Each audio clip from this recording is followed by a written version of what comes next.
All right, folks, welcome to Wokeness on the Spiral for Spiral Dynamics Integral Live.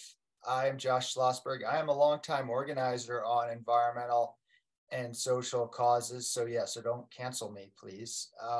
So here's the discussion I'm hoping we can have, and I'm sure other elements will come up. So what does it mean to be, quote, woke? Is it the same as being liberal, progressive, far left? Or is it something a bit different or even way different? So during this informal salon, we'll try to define wokeness, map where it may fall in terms of spiral dynamics, and also maybe explore how to most effectively communicate with its adherents and critics. So I'll just start things off by just some of the definitions of it, where the origins are supposed to come from, just in a couple minutes, and then I'll kind of start passing it around. And use your hand signal for questions. And if you want to comment on a thing somebody just said, you can use the coffee cup emoji because that sort of stays up. So that's just an easy way to do it. Okay, so the origins of woke, I mean, nobody knows really, but early in the 30s or late 30s, so Leadbelly, he was a blues guitarist, singer. He wrote a song basically about Black people being vigilant because there are people looking to do them harm. It was about a specific incident, but that's kind of where it first came on the cultural scene. And then over time, over the decades and more recent decades, it kind of been about just knowledgeable about social justice, racism stuff. So it's still that element of, be woke, make sure no one's coming after you, but it's also, okay, now I am aware that there is such a thing as certain obstacles and privileges and advantages and disadvantages and stuff like that. These days, I'm not even sure if most people who fall within the woke category even refer to themselves that way anymore, like social justice warrior. That used to be something you're like, I'm a social justice warrior. Then it became basically an epithet. And if you use that term, you are outed as somebody on the other side, same words. Woke seems to be the same way. Rarely it's just like, well, I'm thinking about voting for the most progressive candidate. I am pretty woke. That's rarely how people say it. It's just like, oh, that woke stuff. And sometimes that's not even clear what they're talking about. So that's why I wanted to go around and anyone raise their hand who wants to try to define what woke means to you. This doesn't have to be an objective terminology. Just what does woke mean to you? Barbara, so I have a question. That what you just said brought up. So how do these folks refer to themselves now, right? You see them by their pronouns, you see them by even more definition, especially if they're, WAFs sort of people. They introduce themselves with all of their biases, that sort of thing. But does anybody move enough in those circles to know what they would call themselves anymore?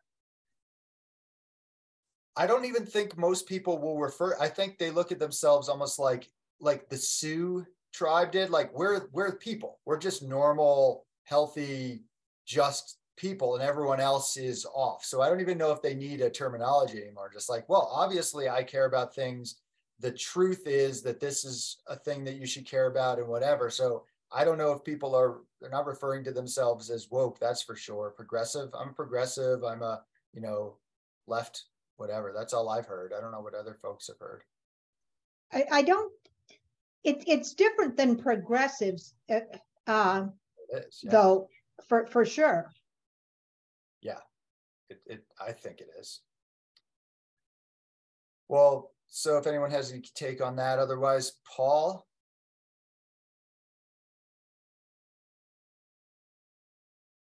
Yeah, I guess as it has evolved, for me, I mean, it started out for me interpreting it as what it was originally used for, that I'm aware of social injustices that exist in our society. I never interpreted it as some, wider human thing. It was very specific to our society. I personally have, if I had to define it in terms of the spiral, I would say it is definitely a tier 6 green term, because that's what green is all in its positive sense. That's what green is all about: is being aware of all of humanity and the inequalities that exist in human society. So that's kind of how I've interpreted it. Now, obviously, the green V meme has taken on its own shadow too. So, but I have not, in my own personal view of it, I have not blown it out into anything that's necessarily negative. I think that's part of what happened there is, I see this is just a natural evolution of the language. We create pronouns to simplify things. How do you describe somebody who is aware of and sensitive to social injustices in our society? Now boil that down to one word. Well, we got all kinds of words that have been boiled down to one word: progressive, left, liberal, the list could go on, and you've got the opposite. I think inevitably when that happens, it serves its purpose initially, but then it gets weaponized. And I think that's where we're at now in our society. That, as you and I were talking earlier, Josh, I don't see that the right uses the word. It uses it as a kind of a amorphous, meaningless pejorative. Well, you're so damn woke. Well, what do you mean by that? Well, they couldn't really explain it. And that's kind of where I think DeSantis is. I think that's where he's crashing into the rocks. He pushed that narrative to the extreme, and he's kind of gotten himself out on a limb with it. Yeah, different definitions of the same word. That is a problem that's been plaguing our society for a while. Yeah, that makes sense. Thanks, Paul. Ishan, what's woke to you? Are you woke? Yeah, indeed. So, talking about the wokeness here. So, what I consider the wokeness to be is a kind of a post-conventional morals that arise when people are able to see the injustice that are lying around. So, some people have developed a powerful cognition, so to say. So, they are able to deconstruct the social norms that are lying around. And they can see that what things are causing oppression and repression between the cultures, what things are causing marginalizations in the culture, and how a certain people, gender, or caste are being oppressed. And such people have an idea of, I'm talking about the stage 6, postmodern green, and such people have the sense of the reality as an egalitarian, like all peoples are equal. And what happens with that thinking is that they completely surface out all the depth of their reality. It ripped them out of, they deconstruct everything, and they have the notion like everything is equal. Every people are equal, then I am able to do or be or say anything, and that is okay because I am me and all people are equal. So that concept just rips out depth of everything, and it is completely deconstructive of everything. And it is a kind of assassination kind of thing. It just rips our culture out of its actual depth. The people of such, they have a very great capacity to deconstruct things, but what they lack is ability to integrate that thing back after deconstructing. They don't have the capacity to do that thing. So what we as an integralist can do, as we have to have a reflect upon that fourth person perspective. Like the people in the green, they can reflect upon the third person perspective of the orange. And what we as an integralist can do, like we can reflect onto that. We can tell them that how you can integrate the things that you are seeing in your perception. And the way it can happen is we can let them explore the hierarchies that are all around us, the things that happens in hierarchy in the holes, like holons, and where they can see the bigger holes. Because what happens is when they deconstruct, they completely surface out, they flats out everything. Everything becomes so equal, so meaningless, so without depth, that no one is left with anything. Like there is completely no depth, no values, no meaning, like completely lost. And that becomes a real issue, like with all the peoples going on, and like the transgender movement, all the racism movement, and all of the other type of movement that is going around. And there will be more movement of the ism that will be going around in the near future. And these people will exist forever, because the evolutionary pattern no one can escape. You have to go through the levels, and there will certainly be the population of the level 6. But what we as a level 7 people, we can give them a perspective, a higher perspective of their integrative properties, that how they can integrate themselves in the culture. And that is how we can let them know, like, where is the higher holes if you are a transgender. So how you can integrate yourself if you are opting away of choosing to call yourself. So what is a better cultural fit? What is a better systemic fit? So they are not able to see by the system's thinking. So they are lacking in a certain way of perception. They are completely flat out in their perception. So that is my perception on the wokeness. Great, thank you. So that's kind of another vote for mostly green, and then the limitations of green. So yeah, well, thank you for that, Shauna. Bet, what's woke to you? So I grew up listening to Rush Limbaugh. Don't everyone just kick me out of the Zoom now. My parents were very religious, very blue, very conservative. So I constantly heard about political correctness. It was constant, joking about political correctness, hating on it, making fun of it. And so when I first started hearing this term woke, to me, it just sounded like more political correctness, which I obviously was taught that is very bad. And so we could talk about that some other time. So first of all, just hearing this word woke and how it's come into my consciousness over time is woke is the past tense of awake. And I think like awake to me is enlightenment, consciousness, becoming more aware of things that are happening. So I didn't know this history that you brought, Josh. That was really interesting because I didn't know about that. And I don't know how many people know about that. So it's really good to just be aware of that. So the first time I really heard this word woke was in Marlon Wayans' Netflix special called Wokish. And he basically was just making fun of a lot of different things. And I need to go back and rewatch that now with this new perspective. But I think definitely 2020, 2021, there is a lot of just craziness, right, going on in the world. And I really love John McWhorter. And he wrote this book called Woke Racism in 2021 to sort of just reveal that there's these people who are just kind of creating such a huge race difference when making it such a huge thing and over indexing on skin color. So it's a really good book. And I listened to it at the same time as I think I listened to it, Kendi Abrams, I can't remember if that's his name, but I listened to them side by side.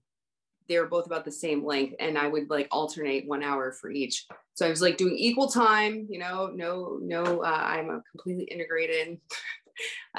So what I found is the Kendi Abrams or Abram Kendi, I can't remember exactly how to say his name, but he really has a lot of anger and a lot of hatred, and it just comes through. Whereas John is trying to explain the bigger picture and how this has basically become a new religion. This woke is a religion, and if you don't follow the rules of this religion, you will be condemned. And all the words from religion, like infidels and hell and abomination, all those kind of words can be brought into this woke culture. Just like if you don't follow the rules, you are just out. You're on the outskirts. You're outside the gates with the dogs gnashing of teeth and all that metaphor. So that's my perspective on woke. So I find it to be very, very negative, and that's because of that whole background with political correctness that's followed forward. Yes, thanks, Beth. Yeah, that's a good reminder. The 90s political correctness thing was sort of the precursor to the whatever's going on these days. And then that sort of dipped down for a while, even though it was undercurrents everywhere, and it was moving forward more in academia and aspects of the culture. And then over the last, decade, in 2016 as that flashpoint, since then, that's become a real, it's become a vocal thread of our society. Whether or not it is something that most people truly adhere to is another question. But excellent. So Veronica, what's woke to you? Yeah, so first I just wanted to comment that my grandfather used to listen to Rush Limbaugh a lot, and I can't hear Rush Limbaugh's voice without thinking of my grandfather, who was a very good man, but he also used to make racist jokes all the time. That's just the way it was. And, he wasn't a bad person, but, he would, because in Pittsburgh, where he was from, in the 50s, 60s, maybe 70s, I don't know how long they did this, black folks would swim in their own swimming pools. And my grandfather would call that the inkwell. We would talk about the inkwell where Black people would swim. And that's not that long ago. I think we tend to forget nowadays, like racism was something from long, long ago. It's like, nope, was not that long ago.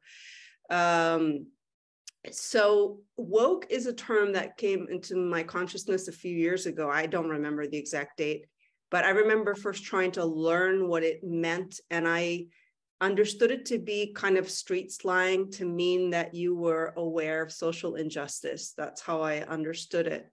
And because I have a master's in city planning and I learned about redlining a long time ago, for those of you that don't know what redlining is so there used to be maps that real estate agents would use to delineate where they could sell homes to Black people and where they couldn't. And that way you would keep Black people in certain areas and preserve the whiteness of neighborhoods that didn't want to be diluted. And so I remember when I first started to look at these maps and when I was getting my master's, it was quite shocking to me. And it's something that's now better known, but so when I heard this term woke, it's sort of like, okay, so now it's finally percolating into the consciousness of society that these systemic racism things have been going on for a long time. And that just because our schools are integrated, theoretically, our schools are integrated, doesn't mean that the reverberations, the intergenerational reverberations aren't still having an effect. And it doesn't mean that we shouldn't still talk about it. So that was my understanding. But because in my mind, to my mind, this kind of interplay between traditionalism and progressivism is very old. It goes back in time. So woke may be the term that we're applying to it today, but it's quite old. But I also applied it to American culture specifically. I don't know how that would play out elsewhere. Ishan, I think, is from India. So I don't know how that would, for example, maybe play out in the caste system in India, for example. And then I remember woke starting to be weaponized. And I remember having to have you guys explain to me why green could be so toxic, because I used to think, I know green has limitations, but I've been living in Europe for a decade now practically, and I haven't been in the United States in the thick of kind of this whole woke versus whatever the counter to woke is, I don't know, kind of infighting that's happened. I haven't been there to witness it. So you guys have had to explain to me kind of the shadow side of green and why woke in the negative sense is a real thing, not just the traditionalists weaponizing that word. And I think I understand it better now because I have been in some Facebook groups that were very progressive, where if you said the wrong thing, people were all over you. So I've only experienced it through social media. But then again, I've also been in some groups that are some religious traditional groups, because I've inhabited different ecosystems. And in these traditional groups, if you also say the wrong thing, people all over you. So I don't know that it's necessarily something just about progressives. I mean, I think it's also something about the internet and how easy it is for people to go into attack mode when something is said that's outside the party line, whatever that is in that group that you're in. And I think we all know I think social media makes it more apparent that when you have different groups of people, a different flavor of values and norms is established through interactions over time. And if you fall outside of that, you can get in trouble. So my understanding of woke, that is, it started out being a positive thing. Street language, meaning understanding of systemic racism, has now become weaponized, so people tend not to use it as much. I do think it's quite ironic, because woke, it's sort of echoing what Bet said, does have this resonance of waking up, which is a very spiritual term, and woke having that kind of street language of I'm aware, and my eyes are open. And yet I shared this video with you guys in Spiral Dynamics Integral Live of this young woman, mixed gender woman, who says that she went from being a woke leftist to a free thinker. And she says she got red pilled. So this idea of the matrix, I mentioned this in the Spiral, in a talk that I did about conspiracy theories, that in conservative circles, this idea of the matrix and waking up and taking the red pill, all of a sudden, like, you see clearly. It's interesting how we're all in some way wanting to feel like we're waking up, whether you're woke on the progressive side or traditional, that you've somehow bitten into the apple of truth. And now you see things clearly. While what we're all continuing to do mostly is still buying into a partial truth, sort of like flipping from one partial truth to another. So I don't think that we are truly entering the integral realm till we see that everything is a partial truth. So that's my conclusion. Great. Yeah. So touching on elements of potentially mean green, how internet culture has made it so anyone can have a say and kind of affect people's livelihoods, and Twitter mobs can actually change corporate policy, whatever. And then location based. So US is certainly, I don't know if the heart of this, but a lot of it, Canada, UK, parts of Europe for sure, but right, is that as much of what's going on in terms of places like India or parts of Asia? I'm not sure it's as prevalent, but maybe we can hear more about that soon. But Bruce, go ahead and say what woke is to you. Yeah, I don't know what the word means exactly. I mean, I appreciate the green values of inclusion and valuing different people, their experiences.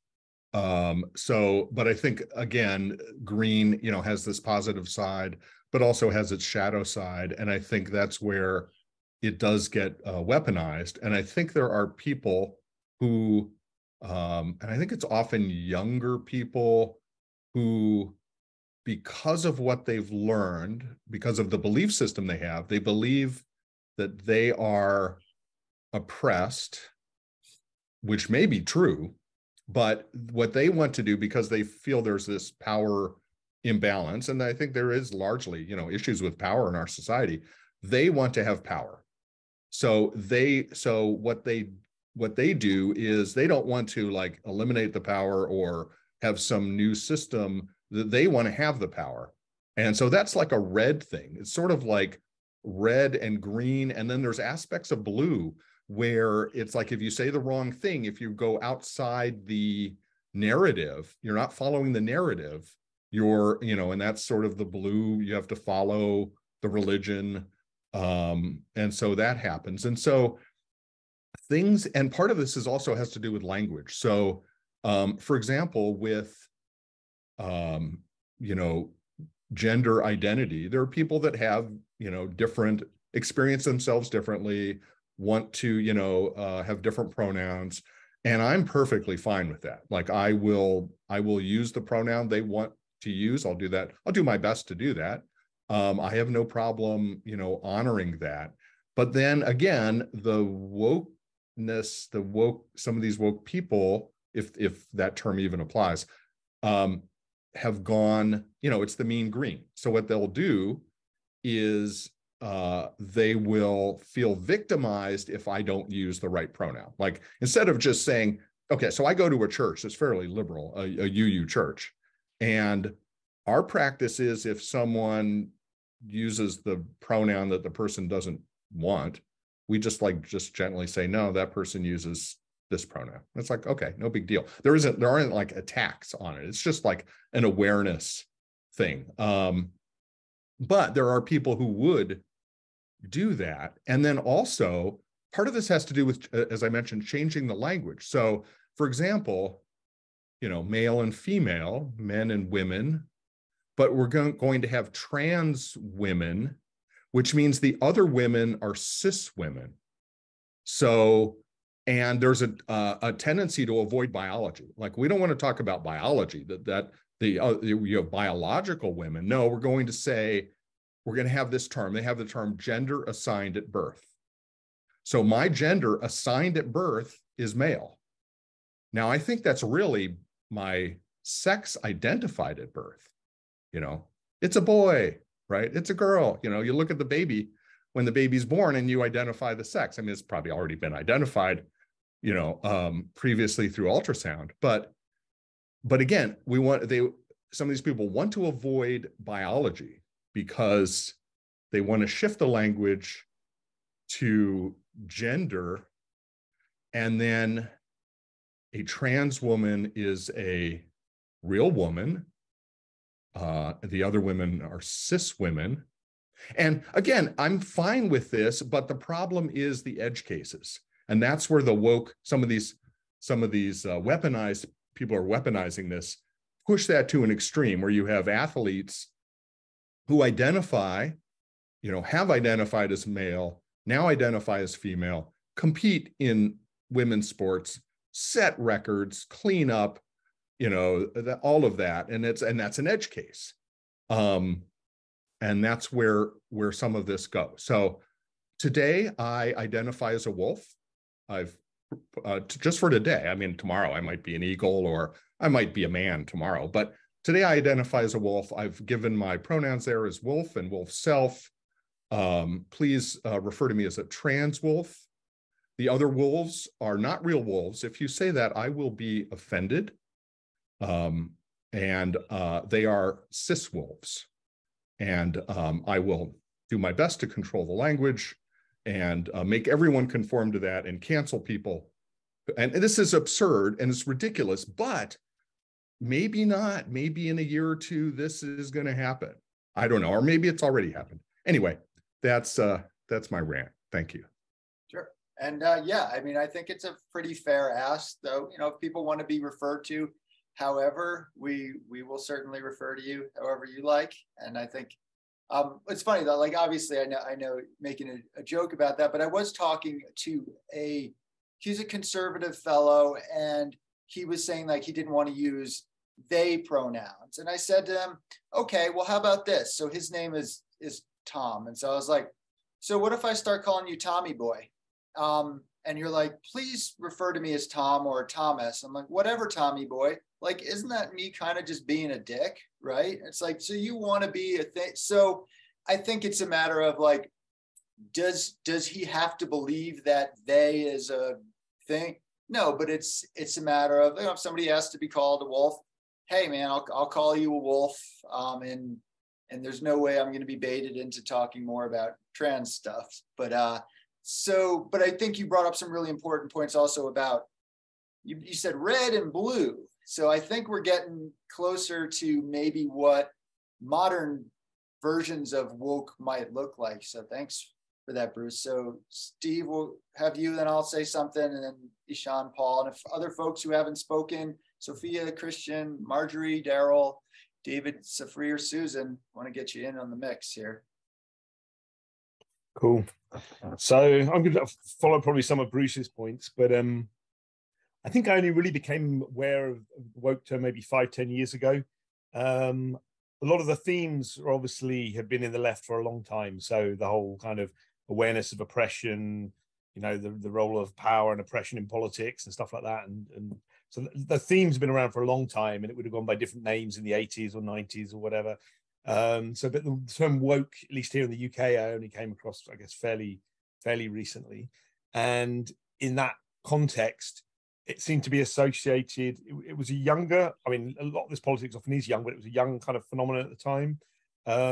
And it seemed to be it seemed to have that red edge to it, which again, sort of agreeing with Bruce there, that it was a kind of, muscular liberalism. So there's the kind of liberal dichotomy of we want to be tolerant, but we can't be tolerant of the fascism kind of thing. So it's like, what do you do about that? And at least as I kind of remember it, wokeness seemed to be emerging with kind of quite focused tactics to push its case. And that was often quite ad hominem attacks. So it was no longer so much street protests or marches or riots, whatever. Some of that still went on. It was more like, okay, here's a celebrity. They stand for something we don't like, even there was a kind of, in one sense, there was aggressive outing here. So I mean, I think you can include like gay rights within the woke thing broadly as well. So there was kind of aggressive outing of people. There was, so it was these kind of quite personal attacks, and it was really using their celebrity as a way of pushing the whole case or argument forward. But I also think the roots of it, we've talked about postmodernism already, but I think it goes back sort of earlier to kind of certain Maoist ideas and certain kind of Marxist cultural theory ideas that through language we can control reality, basically. So, and that's where the whole kind of roots of the cancel culture things come from, which is if we stop saying kind of ignorant things, then people will become less ignorant because those tropes aren't there in the language for them to latch onto and just go with. So, I think that in itself partly comes from the idea that there's a relatively small number of active bullies, but there's a huge number of passive bullies who just go along with the bullies. So, if you think in Nazi Germany, how many Germans were really active, super believed the whole thing, and how many just went along with the crowd? So there's the idea that if you kind of stop, if you can prevent the language that enables the kind of the passive crowd to kind of, engage in that bullying, then you stop the bullying. And that applies more broadly to society as a whole. You can effectively construct whatever society you want. So if you then see society as a tabula rasa, the language we use to build it up becomes the social project. That becomes effectively the path to utopia or whatever. So that's the kind of background theory to it. And then in sort of academic postmodernism, it goes even further, because academic postmodernism is I think like Ishan was saying, it's kind of based on a sort of nihilism. So some postmodernists would say there's no reality outside of language at all, which is then when everything's up for grabs. So there's no physical biology. There's nothing. So it's all created through language in some extreme postmodern theory. So that then leads to those elements of it. So I think and then that some of that would be orange as well. So we've got kind of in the woke thing, we've got everything from red right up to green through blue and orange as well. So there we go. That's my take. Thank you. Yeah, really, really good summation, I think, of the worldview. Some of that gets into almost what's called critical theory, and then the blank slate situation. So yeah, that's really good. So how about let's do Safrir and Susan, since they haven't spoken yet. Then I'll say my 2 cents, and then we'll go back to Ishan and Paul. So Safrir. Hello. I don't know if the term woke is the same as you use it, because I guess there is some kind of street language you are talking about, but it's implied that you were asleep before and now you woke. And so I hear people use it all the time, both sides of the politics and point of view. I definitely heard some extreme religious that say that they were asleep when before they were extreme religious, and now they are woke. So I don't see it as connected to one side of the map, but maybe in the United States it's different. And I just want to point out that in spiral dynamic, I feel that woke or being awake, I feel strongly that this is something that we are not talking a lot about, because in the spiral dynamic, you can understand, or you can code, or you can know the V-memes and the philosophy behind it, but it doesn't mean that you really personally woke of being beyond the personal effect of automatic values that influence you. And there is a stage which I felt strongly in me and with other people, that you are woke and you see how you've been before unliberated from values. In order to be really integrated in spiral dynamic, you have to delete all your opinions, all your feeling about what good and bad, what positive and what not positive, in order to be able to see the qualities of each V-meme. So I feel there is a strong walk up that we don't discuss enough in the community, but we should. I don't know if this discussion is about this, but I feel this is my perspective. Yeah, well, I think that's super relevant. So thank you for that. Susan. I appreciate every single person's contribution so far. You've all said something that, had I spoken earlier, I might have said part of. And while I've been listening and musing, I've been thinking about the quadrants. And the question is a upper left-hand question, what do I think woke is and how do I feel about it? But I experience, besides my subjective experience of it, and I could tell my stories, but I don't think they're so different from or add to the discussion as much as the ones we've already heard. But if I look at woke as something from the right quadrant, a thing or a phenomenon, and that it's something we're trying to define in the upper right hand, right? What is this thing? And then the collective, what they think woke is and how they're feeling about it themselves and responding in social media and in culture. And when I look at that from the top left hand, I don't relate very much to terms like woke. Certainly from where I live and most of my friends, I'd be welcomed into their camp except for my willingness to be more open about what I'm woke about. So I'm woke about Rush Limbaugh. I'm woke about Donald Trump. I'm woke about all kinds of right-wing nutters and truthers, meaning I don't dismiss them out of hand because of what and who they say being diametrically opposed to what I am and think and say. So when I look at that, I also am recalling, Jeff Salzman's, I'm not sure I have the phrase exactly, but we fight and love our way forward. I think a value in woke is that even in fighting it, it's gotten publicity, and no publicity is bad publicity. So even people that rail against wokeness, which I think is the toxic version of, of green, and a certain cultural shoving it down their throats through TV and movies and, media and Twitterdom and all of that. They see it as an agenda and they revile that. Yet many of those same people as individuals in my lower left quadrant relationship to them have a lot of the same sensitivities and lack some of those sensitivities, just like individuals do. So I value the wokeness phenomenon as something that's waking people up to a certain lack of sensitivity that has occurred through history and still occurs. And when BLM, came roaring on about 3 years ago, not starting, but it really bloomed. I watched a lot of Black stuff to see where my hidden, prejudices that were more blanket might lie. And I wasn't shocked by anything that I, did or didn't learn from that, but I certainly increased my sensitivity.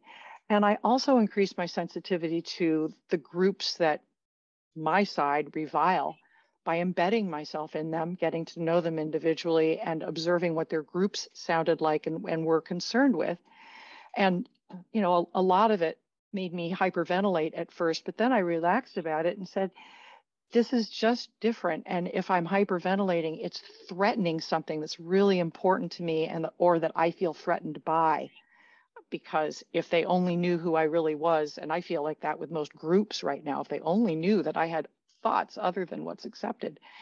So the woke movement itself has that value, and the pushing back on it does, because the people pushing back actually are having to think about it. And a lot of them stick to their guns in terms of, this snowflake accusations and, adhering to their cultural camps, but they are thinking about it. And so I think this is this push-pull that we have in society as expressed and exacerbated, and I think weaponized in the media, public space. Great. Thank you for that. That's excellent. So I'll just chime in real quick with some of my stuff. So, and what woke might mean to me, and then maybe we could still hear what folks have to say on that, but maybe we can also consider transitioning also towards how to communicate with folks who might be in that world or those who are very critical of that world, because we could define stuff all day. But so I, as a teenager, was pretty engaged in social and environmental stuff, reading books like Black Elk Speaks, which is like Oglala Sioux, like Eldridge Cleaver, Black Panther stuff. And I was a total weirdo for caring about that stuff. That was not popular when I went to school. And actually half of my high school was Black, and that wasn't what was going on.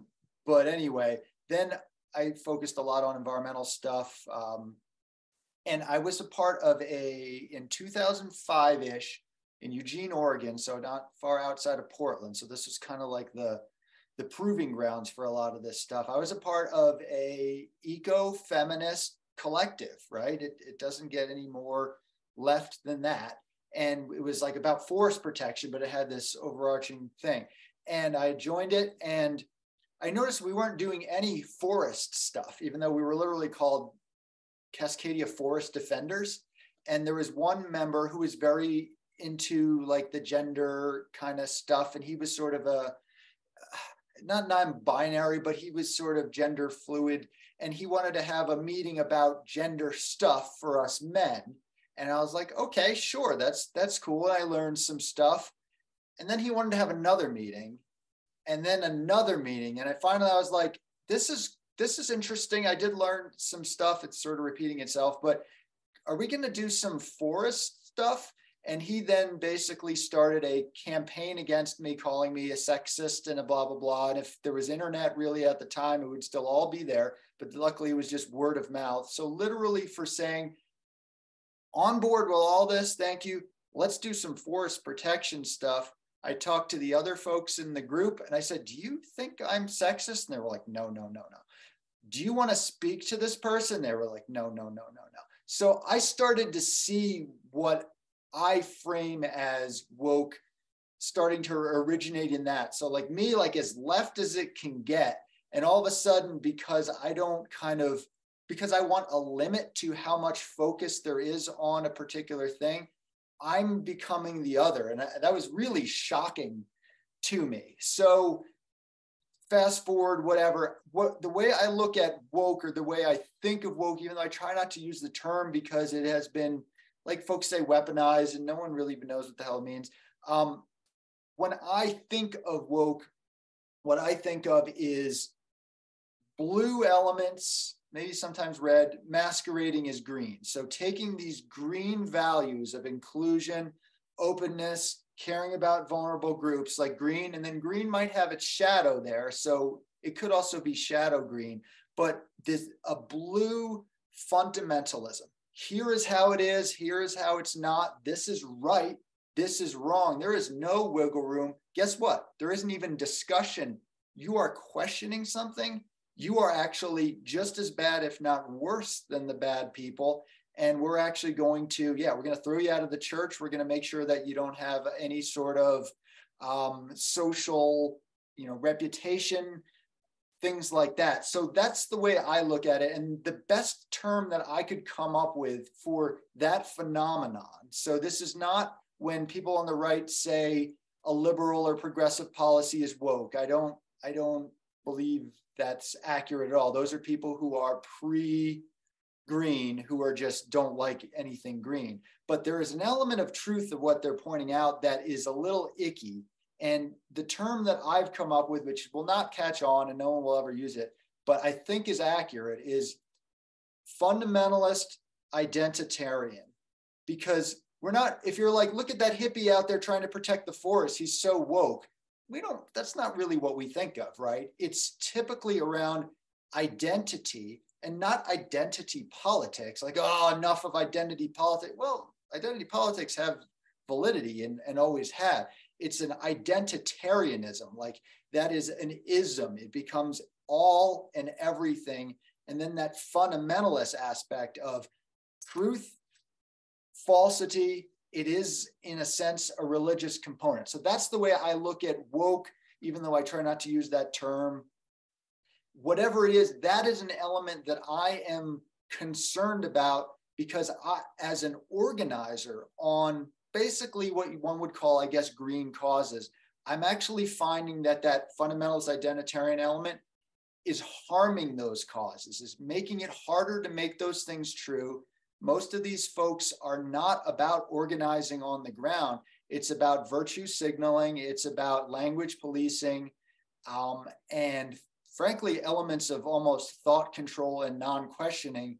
And most of these folks are not helping move things forward in, say, a Black community, because most of these folks are of European descent. That I think the woke stuff is for white people for the most part. So that's my take on it.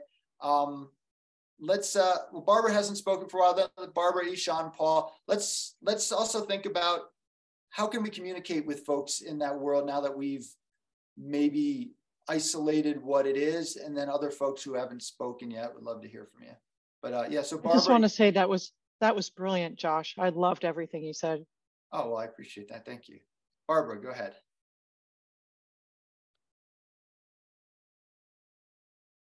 Oh, she got canceled. Barbara, you're muted.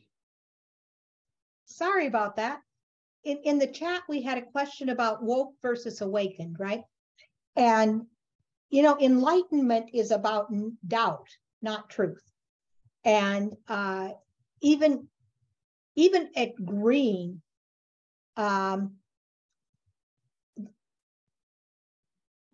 is something that postmodernism versions of green tell us.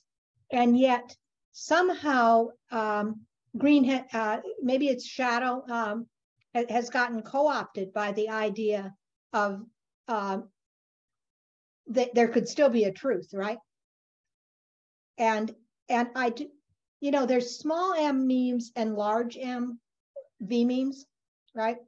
And one of the things that orange and green do that is incredibly toxic is we throw out ideas, a small m meme, in context, and then blue and red pick up those out of context ideas and turn them into isms.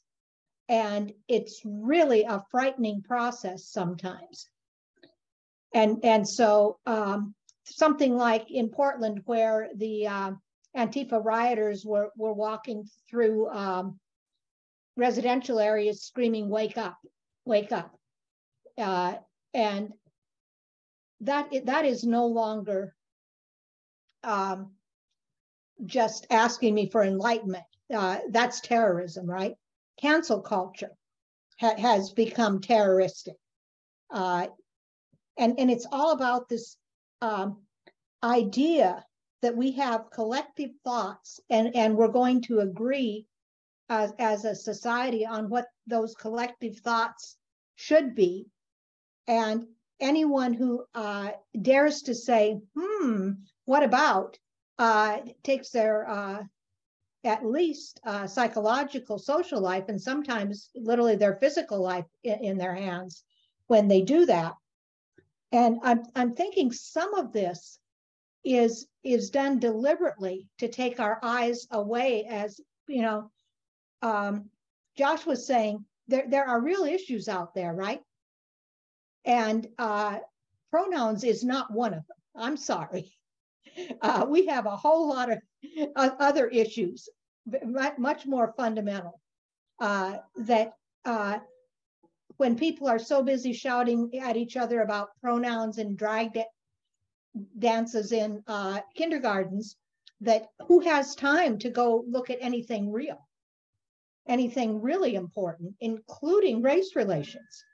So it takes us to a really bad place. And that takes me to something that that Don Beck was an expert on, Sharif's idea of assimilation contrast effect. So what happens is you have something that is a controversy, right? And so there's a lot of room for nuance when you're talking orange and green enough, of looking at these and deciding, you know, is there a way forward? But as soon as we go to woke and the cancel culture, then there is no room for that, right? And instead, there's even a term for it now. We call it wingnuts politics, where the discourse is driven not by the 60% to 70% of the population who is in basic agreement about a way forward, but the nutcases on the left and the nutcases on the right, and I mean that literally, people that are just so far out of mainstream thinking, and in neither side are they woke. They're just ism people that are down in the red, blue, and perhaps even with this identity thing into a purple, where and beige, your purple beige identity is no longer with the main society, right? It's now with some identity group. And so you then have all of these little identity groups, each of whom has their own very real issues, very real complaints about how society is treating them, each arguing, I think, for revenge, not for equity, not for a level playing field, but we're just mad that some group of people that we thought had it better in the past, you know, have done all this to us. And so here we are, right? Almost like a 2-year-old temper tantrum. And so we're not moving forward on any solutions. We're not in the solution space. We're in the let's you and him fight space. And so what Don Beck did in South Africa was got with the moderates on both sides and said, you know, the left can't complain about the right. The left has to police their nutcases. And the left really has to get rid of the flamethrowers who will not allow peace to occur, right? And then he gets with the conservatives and he says, guys, you have folks out here who are going to fight to the last child in South Africa, you know? To them, there is no path forward. Is that what you want? And he was gradually able to convince the right to just disentangle from the right nutcases. I think, Susan, you were kind of talking about this, the left to disentangle from the left-wing nutcases. And I'm using that term because I think it ties into these mass psychoses events that we get with things like Mao in China and Stalin in Russia and Hitler, where we just go absolutely bonkers. One side starts committing mass murder, basically. And so we really have to, on our own side, you know, whether you're a conservative or a liberal, you've got to be willing to tell folks where it stops, right? And so woke is the term that is generically used for the people on the left who just have problems with getting with reality, right? They're not, in fact, awakening to see something more important. They're stuck in an ism, and you know they're pulling that identity of beige even. My at least psychological identity depends on my membership in this group that has been hurt in the past, right? And so when that happens, then it's okay for me to get into my red, to get into my blueism, and fight for equity, right? Only you don't want equity. What you really want is punishment, right? We want to make sure that those people who did it to us get theirs back, you know, and that's a real problem where we're at now. So we need to be looking, I think, for a path forward. And mind you, I'm not saying that the right isn't the same issues, right? It called Trumpism into existence, right? With that same mass psychosis. Great. Yeah, thanks, Barbara. I think it's a really important distinction that is it justice or is it revenge? And then the idea that I'd like to get into a little more, maybe momentarily, of so is it up to, you know, our side, whatever, if you're more sympathetic towards, say, progressive values, shouldn't we be the ones engaging and being like, well, hold on a second, I'm not sure about that. And I'll just say that I have been trying to do that, and it has pushed me to the margins of those groups. So cancel culture is a really dangerous thing. That the next step is mass psychosis, where the brown shirts are walking the streets making sure. And it happens on the left just as much as it happens on the right. It certainly does. All right, Ishan, what do you got?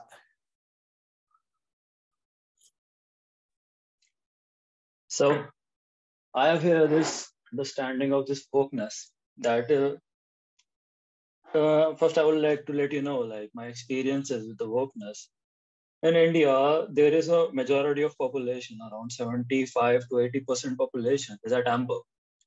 And rest 10%, I would say, is amber or lower, 70-75%, and rest 15%, I believe, is around orange. And the remaining comes out to this pluralistic and green. So there is a very less movement around the wokeness in India. I could remember a recent, kind of culture wars when a movie which has a kind of, obscene scenes, the people had based on wars, kind of, on the streets because it has a kind of scenes and they were not like that thing, and they were having, the kind of wars on the streets and protesting like why this movie has such and such and we cannot not allow it. And that is a kind of, complete fundamentalism that is on the action of the being preserving the culture kind of that thing. And where I see the wokeness on this culture overflowing in past around 5 years in certain communities I am in, especially around this feminism and that other genders, LGBTQ, and right now I'm also seeing the movements around the male empowerment. And there are certain things that go around in getting the justice and the freedom and legal freedom and moral freedom that these guys tend to seek. And what happens with that they have the capacity to see through that, just moral and the legal freedom. They can see like how free they can become. I can recall myself in my green stages, and I have founded a certain way of life which has changed my life. A certain way of law of attraction, a certain way of male empowerment that has changed my life. Then I was out in the world and trying to express that thing and trying to reach out to as much as people I can to multiply that understanding that if I can manifest my dreams with the law of attraction, others can too. If I can be empowered in myself as a male, so others should too, and they should be able to see what they are lacking when they are not following such certain path. That is a strict pluralistic, that is strict green thinking. They follow it because they have what they have experienced. It had fundamentally changed their lives. And not only that, it had become their spirituality. Like we will do anything to preserve that thinking, we preserve that construct, so to say. And they try to superimpose that construct onto the culture. But that cannot happen because others don't have that fourth person perspective that the green has. And what they do is they tend to wage on culture wars. The culture wars between the fundamentalist, the amber, which tend to forms in groups, religious, political, and so and so, and the orange, which believes like both of them are completely irrational, and this pluralistic green, which tend to think like everything is meaningless, or everything is a social construct, and they rip everything out of the meaning. And it goes on until this experience of integral actually happens. This turquoise actually happens, and it will not come. It would not come directly. It will have to clear up a great deal of shadow. What I had experienced in my green times was a very long, very bulk of shadow inside of myself. Not only that, a certain type of paradoxes in which the green is always engulfed in. So the paradox is they are unable to, get a whole picture of reality, a clear picture of reality. They are so much relativistic. Actions are completely relative to the situation that they don't have any fundamental hierarchy of what things should be, what an ideal should be. So they have their personal construct of their spirituality or say a moral alignment, and they superimpose that and try to align others with that. They are unable to understand where other person is coming from. That is what creates the thing, because they think like, I do my thing and you do your thing. But when I do my thing, and if I am in a system and I am unable to do my thing, so I will make others do my thing. It is complete paradox. So they are unable to reconcile how they are in a system. They are only operating in a system. They are not alone. They are not a egocentric thing. But this green thing, that is the wokeness that arises, the green shadows, not only a green shadow, It has the amber shadow, as Josh told us, like the fundamentalist identitarianism. It is a kind of orange shadow, like they're forming groups and rebelling against that thing on a strict to strict basis. They are completely fundamentalist against their beliefs.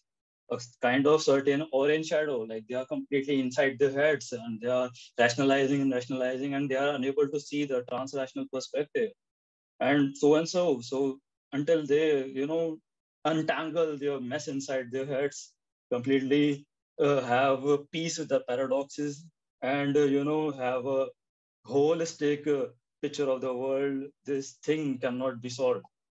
So I have this quote I have read yesterday in Ken Wilber's Psychology, Spirituality, and I would like to read it out. And it is go around like, where rationality began the world-centric orientation of universal pluralism, vision logic brings it to a mature fruition by demanding not just legal and moral freedom, but legal and moral and political freedom. That is, includes the previous stage and adds something crucial, that is, transcends and includes. So what I conclude from that is the green has a higher intensity of that rational perspective. Like it has a formal operation cognition, which is high on operating on a higher thinking, higher order, but it does not have that vision logic capacity to integrate it back. So it causes the real issue. And when they demand that legal and moral freedom, they are unable to understand, like if they are trying to be free in a world, if they are trying to demand justice and legal freedom and moral freedom, they have to bear the responsibility of what they do. They completely forget that thing. So they must also keep in mind the political freedom, that they must also be the politically correct in what actions they do and what systems they are operating in. So that is my take on that. Excellent. Yeah, thanks for bringing shadow into that. And then, yeah, I mean, ultimately the integral perspective is needed, but if most people are not there, the question is, what can those of us who have access to that way of thinking? I don't. I'm at purple. Everyone knows that. But for those who have the access to that, should we be engaging or should we just be sitting back and just observing? Would be the question I always have over and over. But so let's get David in there because he hasn't spoken. Then we can keep going through. Other thing is, there's a possibility we could go into breakout sessions. Everyone hates breakout sessions. So is there anyone who would be a fellow advocate for breakout sessions? Otherwise, I'll just accept that that's never going to happen. What is a breakout session? Oh, just when we would break into smaller groups and then have several discussions initially. Does anyone really want to do that? Just leave it. Well, this is Daryl. I'm just curious how many people we have in the meeting. We got 15. Yeah. Okay. Breakout sessions are fun, but I'm used to having them at the beginning of the session, so I'm confused at the timing. Okay, well, I don't want to upset Veronica's timing, so we'll move forward. But yeah, I'm not opposed to it though. I can do another session in the future. Get out of your ism, Veronica. Yeah, blue. We don't have to do everything in the same order. It's my autism thing. I get confused if things are out of order. No, it's fine. I just wanted to I just want to make sure that everyone who wants to say something gets a chance. So folks like Marjorie, Sophia, Daryl, Christian, I'd love to hear from you. I was able to bully David into talking. So let's do David and then we'll go through the rest of the queue. From like an American perspective, like looking back at American history, historians have identified several periods that were referred to as the Great Awakenings, which were religious revivals during different periods. Like obviously they were probably more rooted in a leading blue with some kind of red, purple mixed in those. And if you look at the course of kind of when they happened, we're kind of due for that. And so it raises kind of the question, well, is wokeism that? Is wokeism like the fifth great awakening in American history that's the first one that's trying to incorporate some postmodernism into its revival? And I saw a poll sometime in the last couple of years where they were looking at the generational perspective and asking, is wokeism a net negative or a net positive? And as you moved to a subsequently younger generation in the respondents, the feedback was progressively more positive. So baby boomers were definitely like the most negative, like wokeism was definitely negative. Gen X tipping slightly towards negative, millennials tilting slightly towards positive, and then the Gen Zs were like very positive about wokeism. And like looking at it in some ways, like wokeism is Gen Z's stage blue in a lot of ways. You know, it's their codifying of the, you know, good versus evil aspect of reality. And given the alternative of, if it were different, if we had a generation where they were all going through stage blue from the perspective of multiple different religions, that could get really ugly really quickly. And so in some ways, it's not all bad that a young, diverse generation of people are finding a stage blue that is centered around inclusivity and tolerance. And that doesn't mean it's perfect, but it may lend itself to them being more open to moving up the spiral as they mature. Great. Well, thank you. Thank you so much. I think, yeah, that Gen Z stage blue, I might steal that from you. That's pretty good. All right, Paul. I'm going to focus on the question that Josh asked earlier and maybe reframe it rather than how to engage with someone else on this issue. I want to back up one step and ask the question, where and with whom? And the reason I ask that is that I think there's a reality that we have to kind of come to grips with, is that are you going to engage with whoever it is? Are you going to engage with them through social media or online, or you're going to engage with them very personally, one-on-one, face-to-face, however. And the reason I think we need to make that distinction is because those are two very different communication mediums, totally different. I think the issue isn't so much engaging with somebody on the issue of woke, because personally, as I said earlier, this hyper ventilating that's going on around about the word woke, I would predict that a year from now, it will have moved on. You know, a new word will emerge that will attract all of that intense, highly emotional exchange, because this has happened all the time. You know, we don't talk about progressives in the same way in the media. We don't talk about social justice in the same way. It's focused on this one word, and I think that's the nature of how social media and the internet engage with people. It's not like what the point that Barb made so well with what, you know, Beck realized that you have to engage with people in the middle to dampen the effects that the two extremes hold. That's a very wise and sound approach if your intention is to solve the problem. Social media's intention is not to solve problems. Social media's intention is to, first of all, generate as much short-term profit as is possible. And second, the way you do that is you don't solve problems, you stir problems up. You constantly engage people in these polarized, dichotomous issues.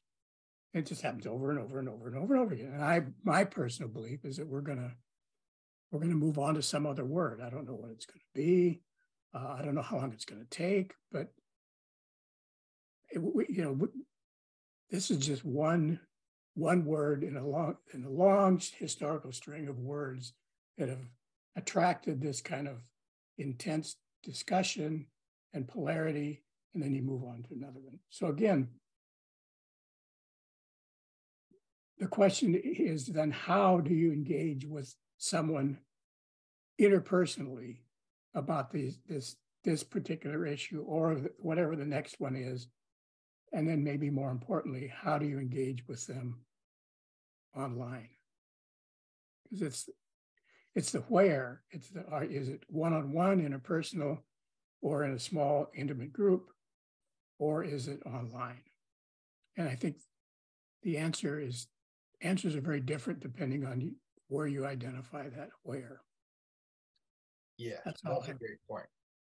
Yeah, I think so much of this is the online thing. And the few times I've been genuinely successful at reaching somebody who may fall into the woke camp on an issue that they are a bit resistant on was in person. I think of one, but it's not as simple. I'm just trying to give an example from real life. The few times this happened, it was a woman who I know who is pretty woke, but also like maybe a little bit more open-minded, who kind of wanted to date me, but I wasn't really interested. Her friend, so introduced me to her friend. So I already had an in, and that person, not everyone wants to date me, but this woman also wanted to date me. So all I'm saying is she was more open to me as a person.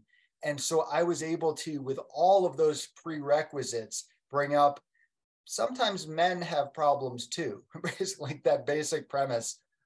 So in person, I think, is totally key. Online with strangers, absolute waste of time. But Safrir. I think it's a question for you, Josh, and Paul kind of answer it. Maybe it's a culture difference. I really don't understand what you're talking about in this discussion. What is woke have to do with people that have fundamental opinions and they express it and have totalitarian point of view? Are we talking about people with strict opinions and they are not ready to listen to anyone else? Is this the question? Why is woke is the focus about? Well, yeah, I mean, we all have a different definition of what we're talking about, so that's what's complicated. But yeah, it's hard for me to focus because maybe you can re-ask the question or redefine the fear. Like if I were to kind of apply this term to Israeli Palestinian, maybe I'm going to totally botch this, I don't know, but knowing that your understanding of attempt to apply yellow lens to conflict resolution where you are, which you know more about than I do since I don't live there, but I would say that green wokeism is kind of like a goodwill attempt, a really goodwill attempt to be compassionate towards those that are oppressed, which in Israel would be seen as the Palestinians. Whereas the more conservatives, it depends if we're talking post-green or pre-green. So the pre-green would just say, oh, these people are just also terrorists. Whereas post-green would be like, okay, so yeah, they do have a kind of a caring and a consciousness, which is good, but that isn't enough to necessarily solve the problems. And it doesn't mean that Israelis don't have their own issues and difficulties to deal with. So it's kind of like, I don't know if my explanation made any sense at all, but woke is just like a fashionable word that started out being a positive thing, like you are conscious of inequality. And then it became a pejorative term. Like if you're woke, you are a militant about your take on the oppressed people to the degree that, for example, this woman who published a video about how she's used to be woke and now she's a proud conservative. She published a video explaining how she used to hate all the police because she thought all police wanted to do was pull over Black folks driving and harm them. And then now she realizes the police are not necessarily bad people. In fact, they're good people. So now she feels like she's no longer woke.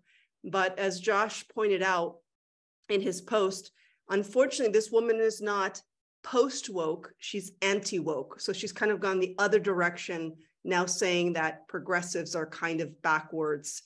And now she realizes the conservatism is where it's at, instead of being post-woke or post-green, which is saying, okay, it can be both true that sometimes Black male drivers are more likely potential targets of policing. And at the same time, police are not bad people necessarily. Both can be true. So I would say that's the difference between pre-woke and, so we're kind of interchanging the word woke and green here, which is not necessarily the same thing, but it's just a cultural term that's used prevalently in the United States now. Does that make any kind of sense? Maybe, I don't know. If you are talking about green, about green, so I can understand. Okay, yes, green have a tendency to be righteous and to fight for their own opinion and see the all other V memes as wrong, and they are not ready to listen to the other V memes. Yes, it's a phenomena. I understand this phenomena. Are we talking about this? Yeah. A lot of Yeah, stuff. you know. Right, so No, we're talking about the postmodern version of that. Right, it depends. We all have a different definition of. But let's get Daryl in, because we were able to trick him into getting engaged. Good. I'm glad, Daryl. Let's get Daryl, then we'll go through the rest of the queue. I was I was cooling out, drinking coffee in my bed, so I had my camera off, but I eventually came downstairs. So, but no, fascinating discussion, very apropos. And I think the Sierra, is how you say your name, Sierra? Am I saying it correct? But you mean? So yes, yes. Safria. Which I think he asked a really powerful question, because, and I thought all the comments were really, really rich. And so it's very hard to just weigh in when people are saying so many good things. But his question really is a fascinating question, because it points out how unrelated to the rest of the world this conversation in the United States is about woke. So I would answer your question like this. It is primarily, and this is just me taking a shot at it, I could be off, but it's primarily a manifestation of what Dr. Beck would characterize as, you have a phenomenon in which the red meme and the green memes are attacking the blue and orange memes. Now, that's one way of putting it, and people debate whether or not that's a legitimate position, but nonetheless, I'm pretty sure I've heard Dr. Beck talk like that, and Barbara may have also. And so what that says to me in terms of this cultural war, if you want to call it that, this cultural conflict, which is a social mess in the United States, at least, and it has, let's just say, harmonics, related kinds of tones, if you will, in other parts of the world. For instance, when I say the green and red memes are attacking the blue and orange, here's what's going on.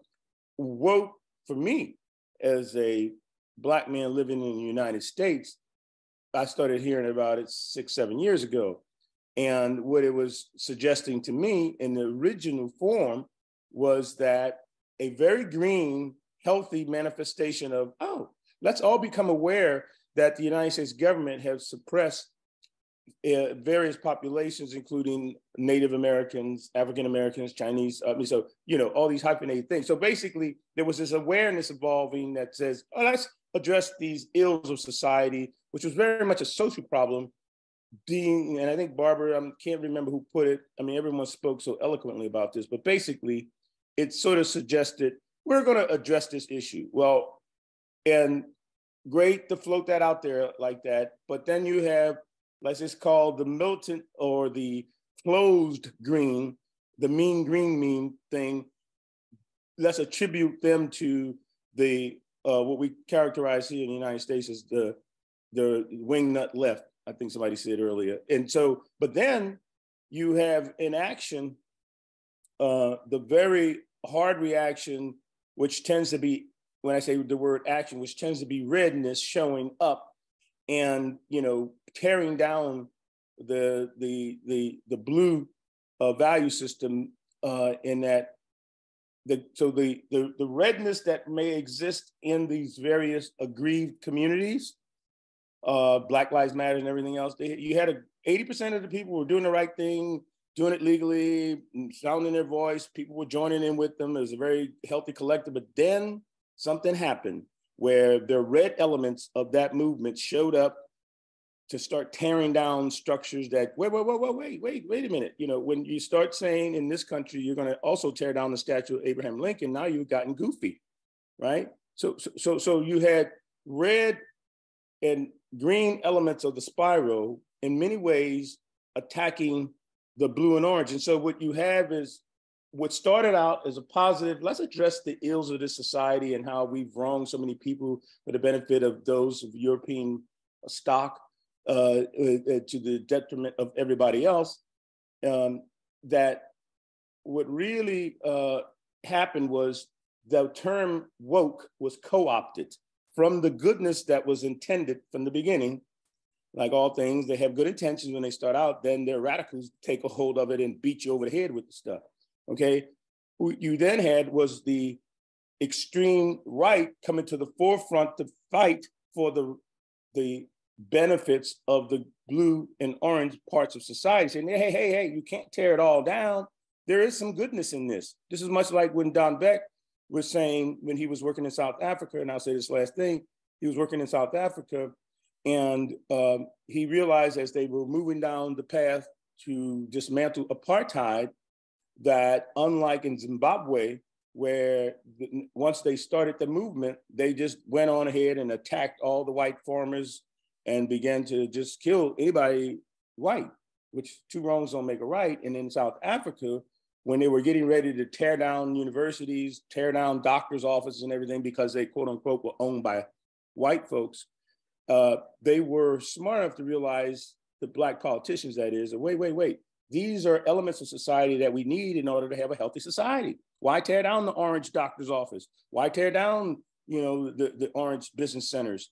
Why tear down those things? Because once you get on the other side of the transformation, you need these things to be healthily sustaining.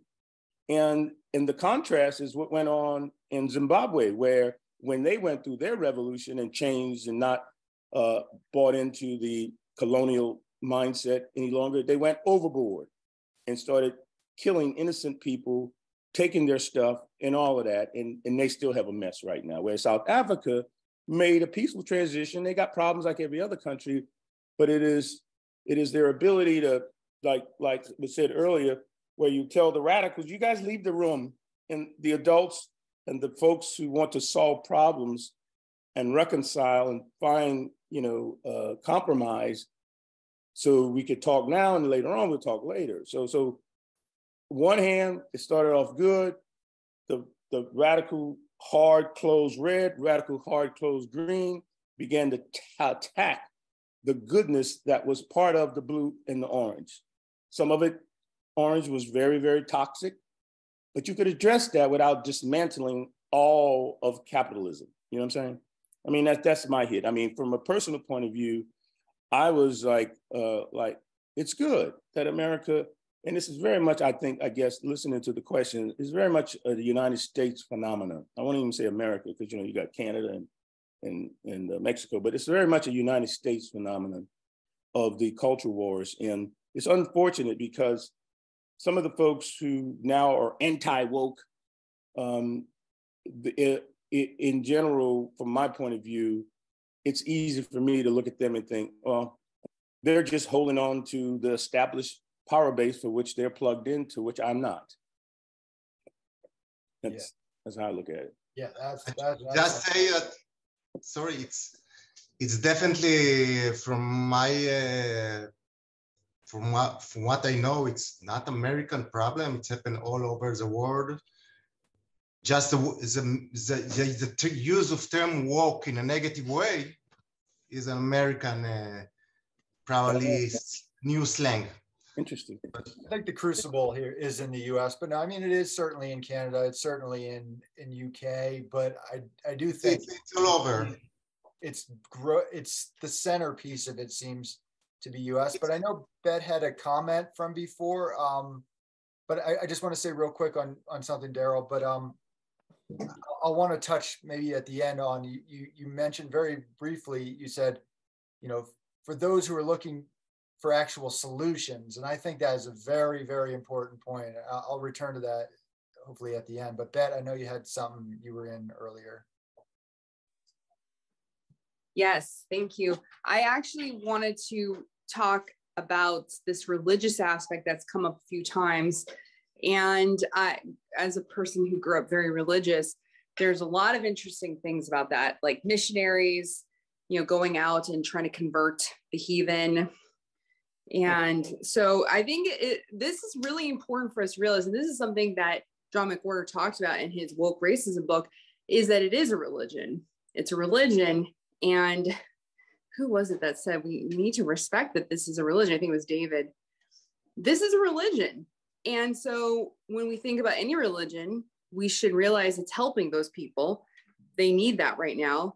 And instead of trying to convert them away from being a religious person, like when I was a religious person and people said like, God's not real or whatever, it didn't help me become non-religious, right? It wasn't effective at all. So, and just say like, hey, this is something that's working for you. I'm really glad. I'll listen to your beliefs. You can tell me about why I should believe your religion. Just be aware I'm not going to join your religion. Thank you for asking though. But just being respectful and letting them go through their process, right? Don't try to convert them or rip them up the spiral or anything. I think that might be a really great approach. Just, it's a religion. We need to respect it and let them get the things they need out of it, because trying to take them away from that might be very detrimental to their growth. So that's, I just wanted to add that from the religious standpoint. Sure. Yeah, I think that's really apt. But the question is, it's fine if people want to believe that witches exist, but it's another thing when they tie them to a stake and try to burn them alive. So that's kind of the problem, I would say. But Steve. Yeah, thank you. So just to answer Bet's last point there as well, I think maybe it has this kind of blue religious aspect to it, but I think at the real extremes, it's actually tending almost to fascism because of the totalitarian urge within some people at the extremes, and those people are always dangerous because they'll kill people, right? They're kind of but I actually wanted to advocate for some wokeism. I thought I'd play devil's advocate here and advocate for it, because I think there's a problem when the totalitarians take over or the radicals move in. You then lose the value, and this is what Darryl was saying in a way, but you lose the value of what was originally good about the thing in the first place, and then you get the counter swing of the pendulum. So I kind of wanted to advocate for some of the things that have maybe been demonized, but like one term you might have come across, decolonization. So this term, and I guess most people would maybe cringe a bit or whatever if they hear it, because it tends to be used quite aggressively or whatever. But I think as a basic concept, it's really, really valid. And as a tool to kind of examine our own thought processes and see the kind of toxic ideas, the culture we've grown up in might have fed into our own thought process subconsciously. So I grew up in Britain until, 50, 60 years ago, had this empire. At one point, it was the largest empire in the world. You don't really get empires without being pretty brutal and oppressive and, all sorts of kind of stuff. But that's not what the culture told me. Growing up as a kid in the UK, as recently, the 70s and 80s, the general culture there was, oh no, the British Empire was this kind of benign thing, and we brought railways and good governance, and and that was what you were kind of fed. And then there's all sorts of other subtle kind of racist ideas in there, and things that all just gets fed into you, and you're not consciously being taught racism in school, but you're absorbing these kind of subtle racist and imperial concepts all the time in the oxygen, you know, and they plant themselves in your brain. And unless you start catching yourself, then they're always subtly affecting your behavior. And then that's kind of how a lot of this systemic stuff goes up, because what happens is everyone's almost, you know, completely unaware of that their behaviors are subtly affected by these things. But when everyone's affected by it, then you get kind of a whole systemic effect, and then you get systemic oppression. And then the other kind of useful concept that comes out of it, that, like, I mean, particularly it's in a kind of white, you know, sort of white-black context in America, is this idea of white fragility. And that's the idea that then when this is first pointed out to people, because they felt quite comfortable in their own lane or in their own track, suddenly they're kind of shocked, you know, because it's sort of I'm part of the problem, you know. And you hear these stories of people who go on these kind of trips to slaver mansions in the South, and they're kind of shocked to hear the stories, and then they sort of, you know, I read an account of someone who was a guide at one of these places, and some of the sort of the white folks going around would say things like, yeah, but they were really, you know, sometimes they were really kind, right, and all this kind of stuff. So they sort of wanted to salvage some kind of romantic image they had of these big slave mansions in the Deep South that somehow form part of their psyche, you know, in a sentimental way. And they were kind of genuinely upset when it's like, well, you know, no, that's not how it was. So I think it's kind of, you know, some of these concepts that come from the woke are really, really valuable in kind of deconstructing our own and you know, detoxifying, if you like, our own thought processes. And if we're not kind of willing to engage in that to a degree, and I'm not saying we have to kind of, this doesn't have to be the Crucible, this doesn't have to be the witch trials, but if we're not willing to engage in that in a degree, then we're passively still going along with the conceptual legacy that comes from that period, basically. Anyway, that was my advocacy. Thanks. Great. Thanks, Steve. So we'll get Barbara's comment, but just you're to summate your thing, say, like, don't throw the woke baby out with the bathwater, basically. There's some good stuff, obviously. Yeah. You know, there is. My great-grandparents were Czechoslovakian serfs, right? Abolitionists in their souls, and they were they had a homestead in rural Wisconsin. And it suddenly dawned on me that